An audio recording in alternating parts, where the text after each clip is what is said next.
Ayan, hello, mga kaibigan. And An- we are back.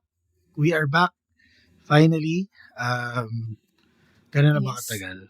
Isang taon? Parang A year. More than a year. more than a year. More than a year hindi nasundan yung episode 4 namin. And explain naman namin sa inyo kung bakit, no? Ang daming nangyari between that year. Nag-start ba tayo? 2023. Ata, no? 23.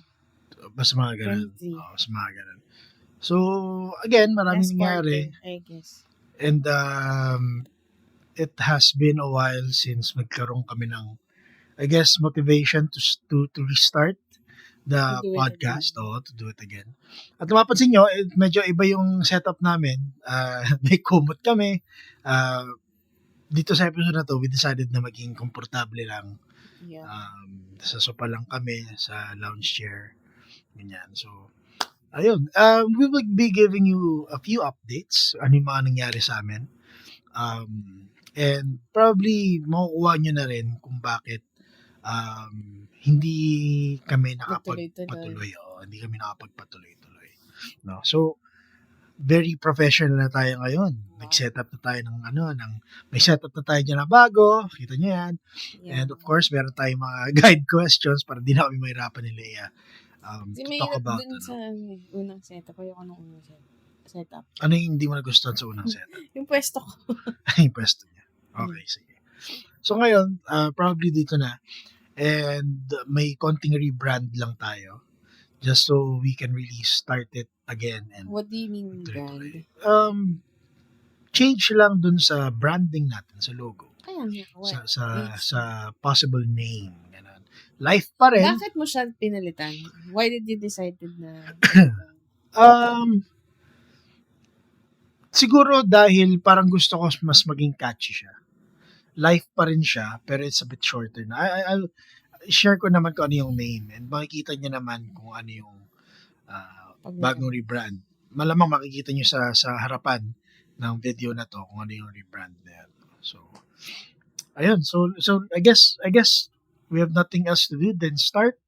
Our first question is, what has changed in our lives since the last episode? You go first. Ako muna. Sige. Ang dami na kasi nangyari and I might have forgotten yung mga bagay-bagay. No?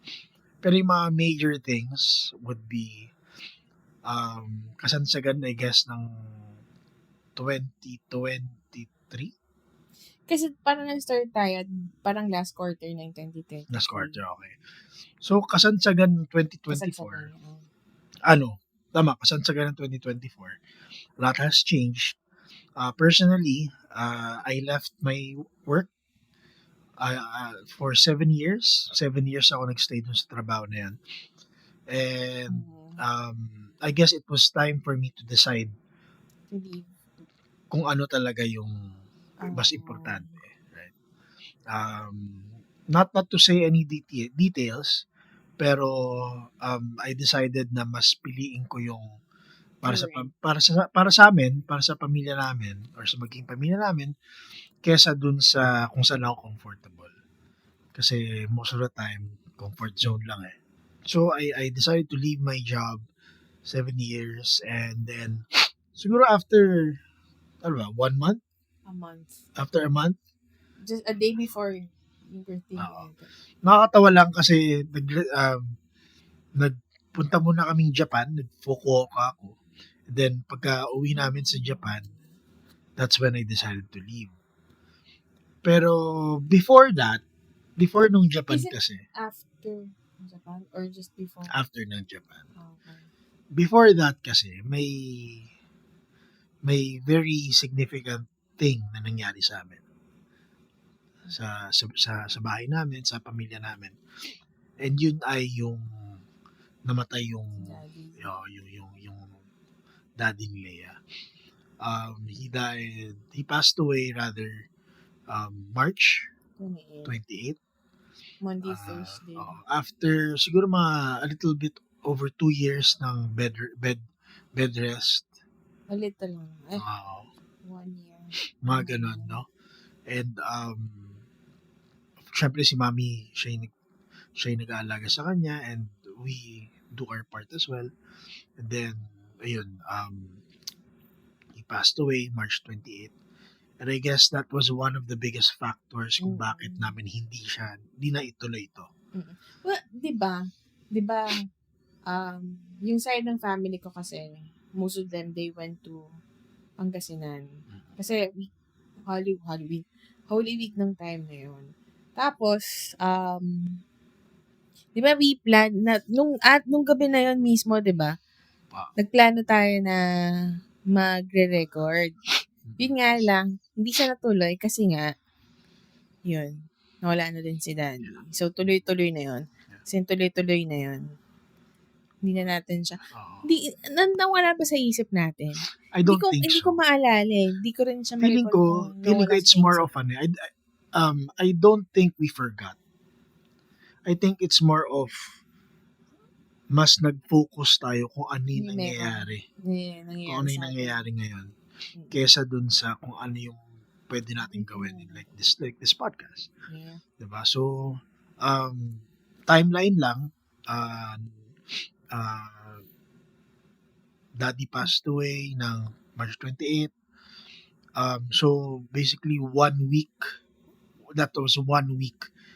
A little over a week. Mga 8 days, probably. 7 days, 8 days. 8 days. 8 days ng burol. Oo. Burol. So, di rin ako nakapasok man.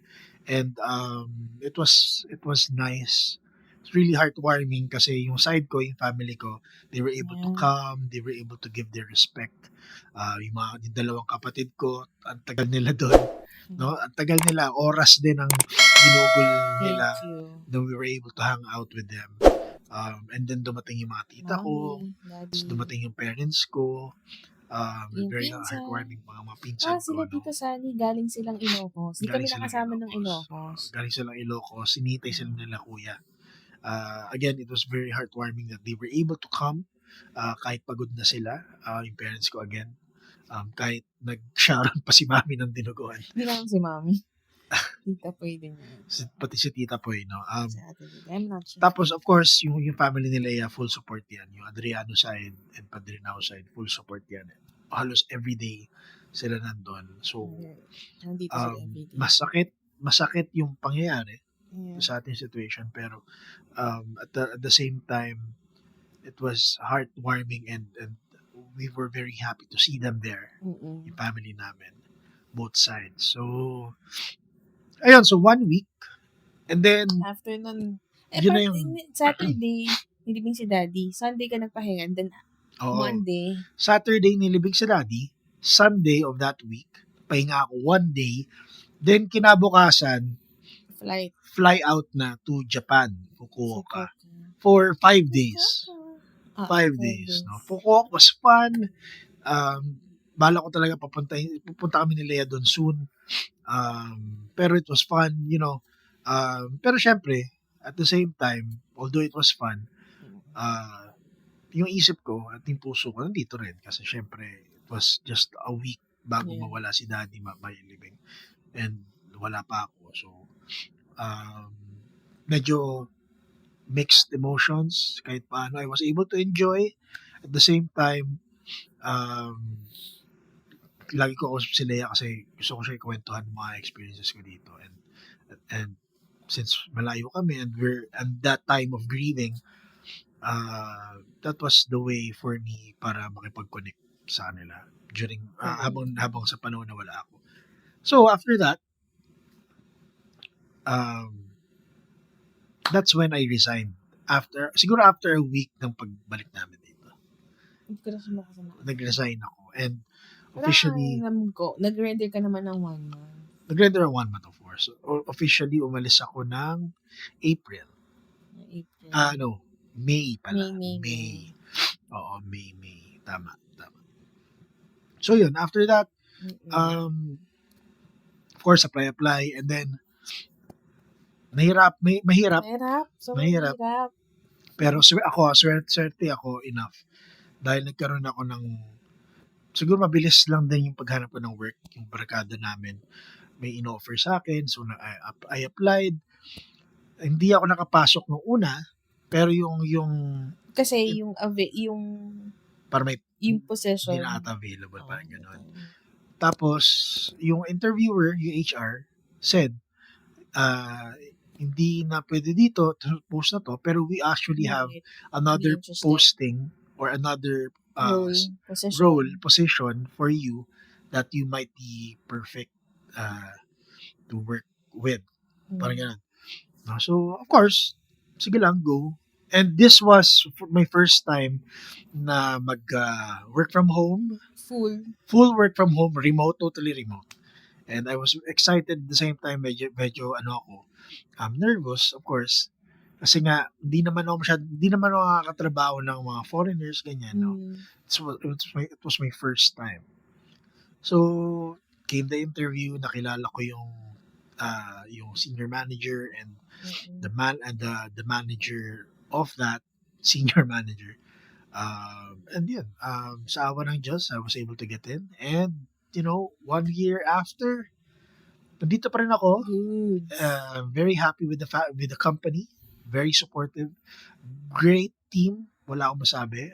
Nakilala ko sila finally nung nag-year-end party kami last November. And everything is good. Ang pinaka ano ko na lang talaga is yung I'm trying to manage everything.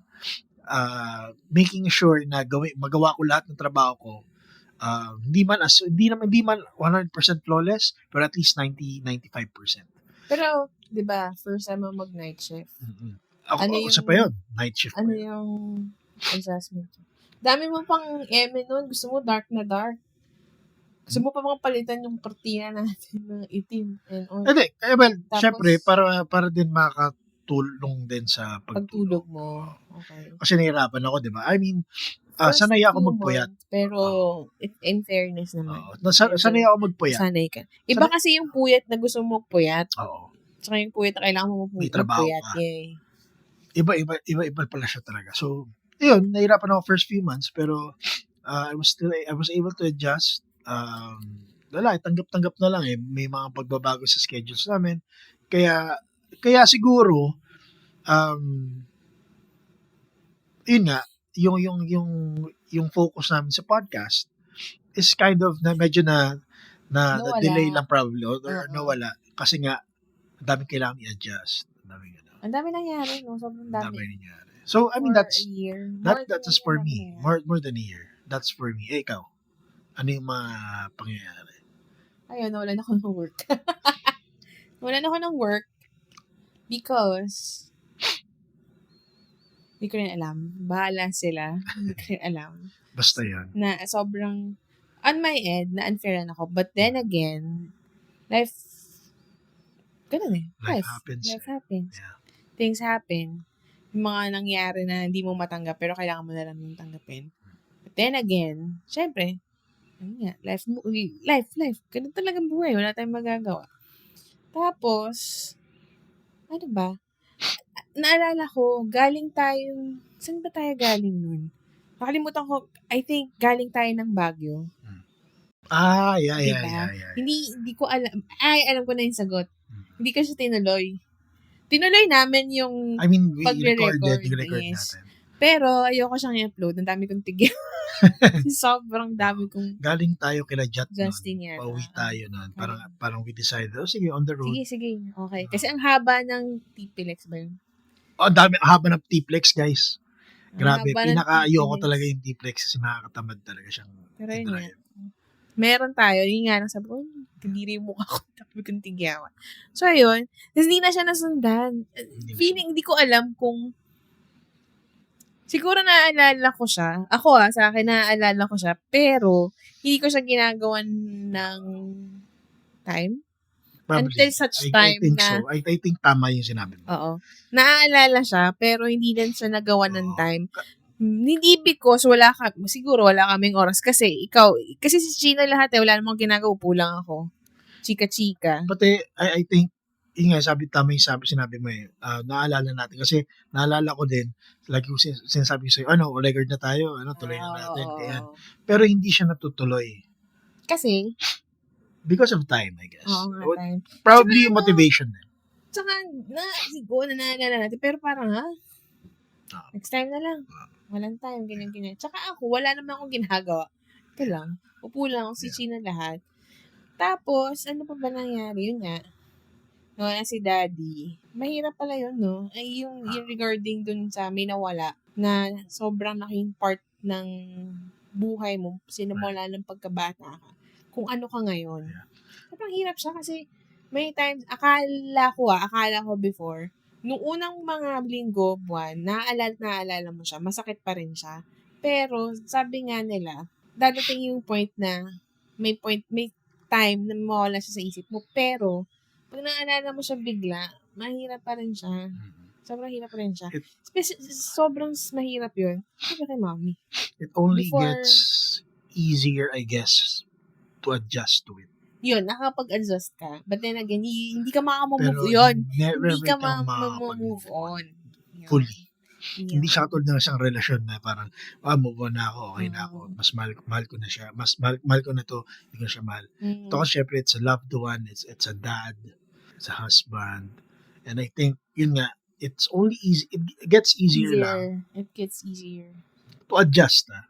Mhm. Pero, Hindi mawawala siya. hindi siya totally mawawala. So, I mean, sa lola ko pa lang eh. Yung family namin, pag nakikita namin yung lola namin, we always get teary-eyed. May isang video na lagi pinapalabas. Matanda pa yata doon sa mga bata. Pamangkin. And every time na pinaplay yung video na yun, we always get teary-eyed. All of us. No? So, it only gets easier. But you never really move on from it.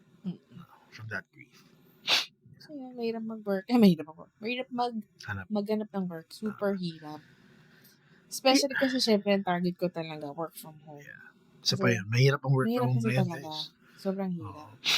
So, ganun talaga. I mean, just to give them a little bit of update kung ano yung nangyari sa atin, no? Yun, no? So, naghanap sila ng work up until now. 7 months na ba? I guess. 7 months. Tapos, luckily enough, yung trabaho ko, really gave us that buffer. No, nakapagtabi kami for the bills, nakapagtabi kami for the savings, and yung kung ano yung matitira sa amin, yun yung doon kami nabubuhay for 7 months now. Pero not to complain. We are not complaining. We are I usually worry. Pero I never complain na parang ba't nangyayari sa amin to? No. It's more of Lord, thank you dahil alam ko na after nito andun yung blessing mo. There's a rainbow. Rainbow after the rainbow. Rain. I mean, yun nga. I mean, after nitong experience mo sa amin, your blessings will come after. Lagi naman. Everyday naman. Doble pa, triple pa. So, we're just getting by. Pero, again, it's life. That's how it is. Sometimes you're up, sometimes you're down. It's really just, you just have to adjust and balance everything. Pero, meron naman akong pinagkakaitaan on the side. Kahit paano. Yan. I'm doing printing. So, just to let you know, sa mga may gusto dyan, we have a small business. It's Beyond Paper, yung pangalan. You can add us on Facebook. So, si Leia does everything 100%. No? Tumutulong-tulong lang ako pag kailangan niya. But it's more on her. We print out activity books for kids, ages 4 to 9. We do notepads, notebooks, calling cards even. Na-try na namin. We're trying out calendars now. Probably ref magnets. Souvenirs. Just let us know. Souvenirs. Kung ano yung kaya ng maliit na printer namin. Yeah, let us know. We will try to do it. And then, just let us know. We will try. Again, sabi ko nga, calling cards. Nagulat na lang ako. Okay, sige, calling cards. Madali lang naman. I mean, and in hindsight, it's just paper. Makapal na papel and film. Ganun lang. And Leia was able to do it wonderfully. Hindi ko masabing flawlessly kasi syempre, it's a trial and error kind of process. Pero ganun talaga. Pero ganun talaga. Sabi ko nga You sa have to kanya, start. pag naiinis siya, sabi ko sa kanya, ganun talaga nauubos. At the first part, sa unang part niyan is mauubos talaga yung resources Pasensya. mo. Hindi sa kayong pasensya. And yung pasensya mo, just by trying or just by the trial and error process. Pero once you get into it, and nasanay ka na, yun na. I guess, from sa kwento natin, ito yung second question. What were the biggest challenges and wins over the past year? So, I guess nakwento na natin yung challenges. Oo. And from the update, nakwento na rin natin yung wins. Like yung pag, yung New work. yung work ko na bago was able to really help us get through everything. Tumataas ang kuryente, mga kaibigan, dahil may PC ako, may double monitor pa. No, so, Pero kailangan mo yun part pero yun dahil nga sa trabaho yan. Tsaka ng laro niya. Sa pati yung paglalaro ko. Of course, gamer for life. Gamer for life. So yan, nasagot na naman namin yung biggest challenge and wins. Gamer for life, May naisip ka pa ba na biggest challenge mo aside from kay daddy, yung sa work mo, or may naisip ka ba ng wins mo aside sa mga nabanggit natin? When siguro, ito, yung isang friend mo from Dubai. Si Aiza. Hindi siya taga Dubai. Ay, Dubai, sorry. London ata. And then, Brunei. Yeah. Friend mo from Brunei. As in, sobrang all of a sudden nag-message siya sa'yo. Nakakatuwa. Nakakatuwa lang. So, I guess yung sinasabi nila is, yung one win or wins is dun sa Beyond Paper nga. Na medyo nagsunod-sunod yung order sa amin. Oo, nakakatuwa. So, thank you Miss for all Rhea. the orders. Si Miss Rhea, she started it. Blessing yan. And si Aiza, si Tonet, no, sila Alvin, si Eugene, lahat ng nag-orders. Baka may mga nakalimutan ako, pero thank you very much for starting that. Yan. Maraming salamat, and we are still waiting for more orders. More orders kasi to come. Sabi mo nga, 'di ba? Hindi naman everyday win. Hindi naman everyday na. It's really the marketing that helps you. So i-market mo na lang i-market, at tuloy-tuloy lang siya. I mean, darating yan, darating mawawala. Ganun talaga eh. Ganun talaga siya. Any other wins na naisip mo? Ikaw. Ay, sweet. Ang sweet. Sweet. Hindi, ikaw. Ako ba? Shadow ka naman. aside sa Beyond Paper, probably isang win talaga for me is, aside sa work and yung tulong na binibigay ng trabaho ko ngayon, it's really how we face whatever our situation is.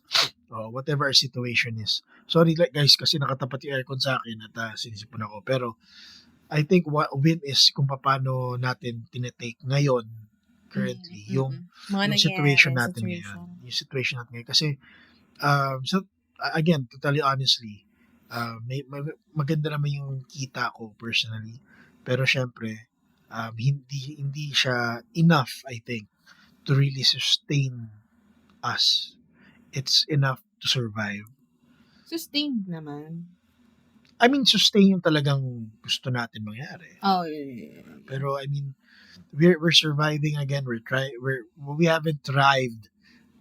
Wala pa tayo sa thrive. We're still there na striving. Pero tatatandaan mo, nung bagong kasal lang tayo. Grabe, no? Pag sweldo natin, di mo aakalain na, Kaya siguro sinabi ko na iba na yung paraan natin na to react to everything, to react to situation. Kasi, like I said, sa mga previous episodes namin, you can watch all of that sa YouTube and sa Facebook. It's gratefulness. Yun yung sikreto eh. So, whenever we feel na parang worried and all that, we just look back to how we were. Sobra talaga, no? Ano yung buhay namin before na wala kaming bed frame, yung TV namin sa sahig. Yung ganon.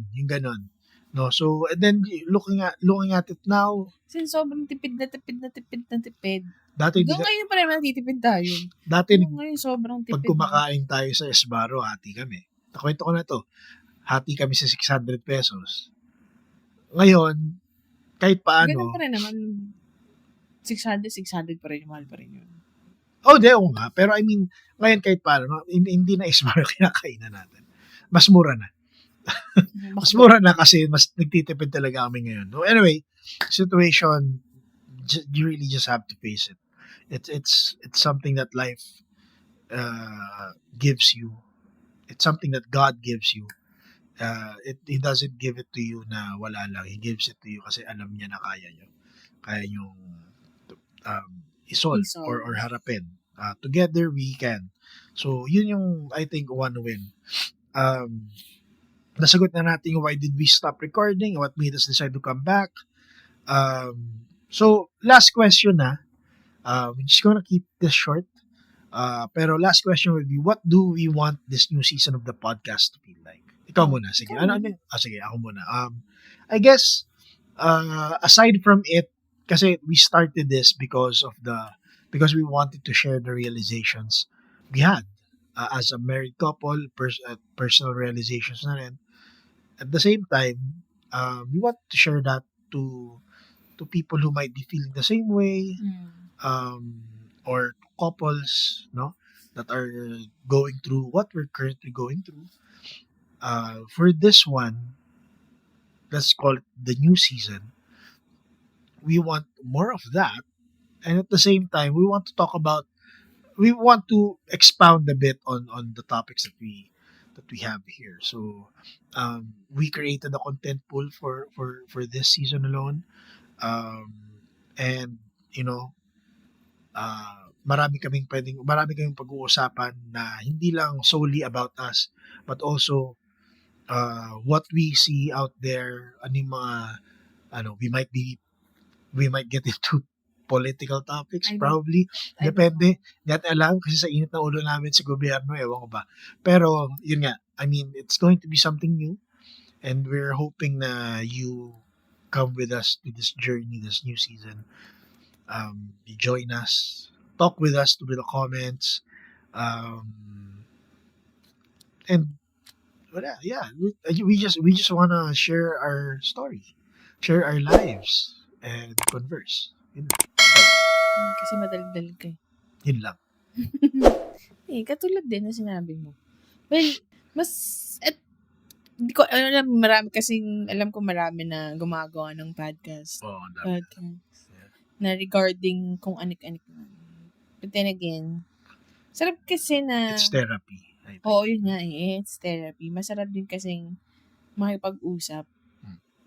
You know, things na marami kang pwedeng pag-usapan. Na hindi nagli-lead sa kung ano mga away. Malay mo chismis naman yung sunod pag-usapan natin. Hindi natin alam. Bilang chismosa ka. Ako lang. Chismosa. Ayun, so, again, please join us sa susunod na season na to. This is just the first of many videos that we'll be doing. And we hope that you're still here for those na nakinig before or nanood before. And tapos, sige, sorry. no, sasabihin ko lang naman, and we hope that we also get new viewers para makapagkwentuhan kayo sa amin, no?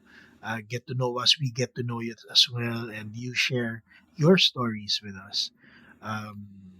Yun lang. Ikaw, ano sasabihin mo? If there are things na gusto nyo pag-usapan, like topics. Oh yeah, exactly. I mean, if there are topics that you want us to talk about, feel free to share them. We'll place them in the content pool, tapos ilista namin yan. Then we'll talk about it. Kasi really, aside, konti lang naman I mean, we can only talk about our things so much. We want to also talk about your things, no? Parang therapy yan. It's not all about us. It's also about you. No? So it's a give and take kind of thing. So if you're going into a situation or nasa isang lugar ka na you need to talk about it, we are here. Let's talk about it through this podcast. No? Yun lang, yun lang. So yeah, lastly, before we end this episode, na-mention ko kanina may branding change. Mm. It is now LifePod. Before kasi, Life. Life, it's a podcast. I It's a podcast. Life the podcast. Life, the podcast. Life, a podcast. Nakalimutan pa yung pangalan. Life, a podcast. Pero, I felt na parang, it doesn't, hindi siya pantatak talaga. So, ngayon, I just want to call it the Life Pod. The Life Pod PH, makikita nyo sa mga, kung pwede ko pabaguhin, no, yung mga socials namin. Pero, basically, yung complete name niya is the Life Pod PH or the Life Pod lang. Or Life Pod. Or the Pod. Whatever. Whatever. Basta the Life Pod. Yun. So, I'm changing some of the graphics as much as I can. And yeah, so expect more of these episodes to come. And we hope you welcome us back again with open Yeah. arms. Yep. Yun lang. Copy paste. Copy paste. So yun, so please follow us on all our socials here sa baba. Makikita natin yan. And yung business namin. And yung business namin, sasama na rin namin yan. So, kung may gusto ko yung print, Kuha let ka us na. know. Ano dun? Ano? Sample. You can just, ganun. Wala ba dyan? Huli. Ito naman. Dapat meron ka. Okay. Wala kasi yung front. Yan. So, eto yung mga It's a sample. ginawa namin. Hindi namin ginawa yung podcast para lang i-market to. It's just part of it. Pero yan, it's just a sample. So, ito yung mga activity books. Just one activity book. So, it helps this particular one It's a cursive activity book. helps your kiddos write in cursive. Katulad ng ginawa sa atin before. So, ayan. So, that's just one of many activity books that we do. So, let us know. Just visit our page. Mm-mm. All our socials are here. Boom, boom, boom, boom, boom. Kita niyo yan dyan. And see you in the next one. Bye. Bye-bye. Peace out. Boom. Power. Boom.